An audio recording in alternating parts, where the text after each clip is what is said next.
नमस्कार सर्वांना. मी तालुका आरोग्य अधिकारी डॉक्टर मतने, पंचायत समिती करवीर. सध्या पंचायत समिती अंतर्गत जे आरोग्य विभागामध्ये कार्यक्षेत्रातील सर्व शासकीय प्रशासकीय कामं चालू असतात, त्यामध्ये बॉम्बे नर्सिंग ॲक्ट जे आपले प्रायव्हेट हॉस्पिटल्स आहेत आपण त्यांना देत असतो. या बॉम्बे नर्सिंग ॲक्ट अंतर्गत जे खाजगी हॉस्पिटल्स आहेत ते आमच्याकडून प्रस्ताव पाठवत असतात आणि आम्ही जिल्ह्याला पाठवून त्याचा मंजूर करून घेत असतो.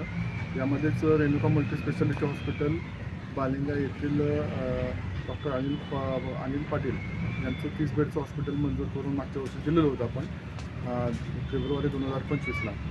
तर त्यामध्ये काही त्रुटी आहेत आणि कशा पद्धतीनं काहीतरी त्यात अडचणी आहेत अशा पद्धतीनं आम्हाला पाटील यांचा कॉल आला होता.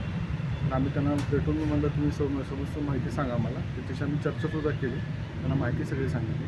परंतु त्यांचं नंतर मला त्यांनी 2 वेळा ऑफिसला त्यांच्या बोलवून थोडं वेगळ्या पद्धतीनं सांगण्याचा प्रयत्न केला आणि त्यांना तुम्ही पैसे ऑफर करून त्यांच्याकडनं पैसे करा असं थोडक्यात सांगण्यात आलं मला. पण मी त्यांना समजून सांगण्याचा प्रयत्न केला की तुम्ही करू नका, अशा पद्धतीने आपल्याला करणं योग्य नाही आहे. मग असं सांगितलं त्यांनी माहितीचा अधिकार टाकला आमच्या ऑफिसमध्ये. माहितीचा अधिकार आपण जे काही प्रोसिजर आहे त्यांना केली, माहितीचा आम्ही माहिती काढून देत होतो. ही करत असताना त्यांनी परस्पर येऊन कागदपत्र घेऊन जायचा प्रयत्न केला. आमच्या कर्मचाऱ्यांना थोडीशी दमदाटी केली, वेगळ्या पद्धतीने बोलण्यात आलं.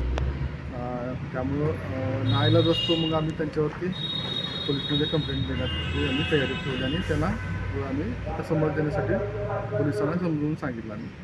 तर या दरम्यान संबंधित पोलीस स्टेशनला दोन्ही पोलीस स्टेशनला आम्ही कंप्लेंट दिल्यानंतर त्यांना योग्य पद्धतीनं आम्ही पुढील कारवाईसाठी बोलवून त्यांना समजून सांगण्याचा प्रयत्न करत आहोत. हे प्रकरण ज्या चांगल्या पद्धतीनं थांबवून कशा पद्धतीने ह्याला चांगला निर्णय निघेल याबद्दल आम्ही प्रयत्न करत आहोत, जेणेकरून कोणाही अडचण येऊ नये. सध्या 10 लाखाची खंडणी मागणी केली आहे असं समजते. हां, ते त्यांनी तुम्ही गेल्यानंतर त्यांच्या मोबाईलवरती मेसेज टाईप केला होता की 10 लाख रुपये त्यांना सांगा म्हणून. मग हाच मेसेज मी तिथं पोलिसांना पण कळवलेला आहे. त्यानंतर मात्र त्यांचं परत काय मला याच्याबद्दल काही विचारणा झालेली नाही. ओके.